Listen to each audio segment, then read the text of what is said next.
I've got a huge smiley face on this one. That's not going to cut well.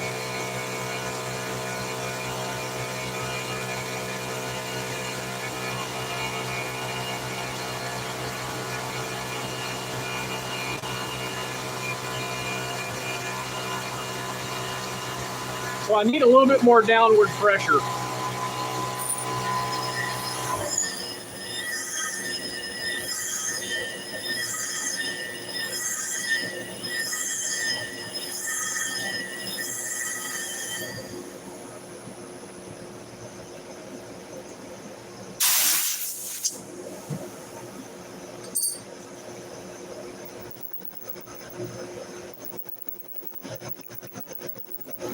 Yeah, and she's referred some other business to me because of the kids at the school.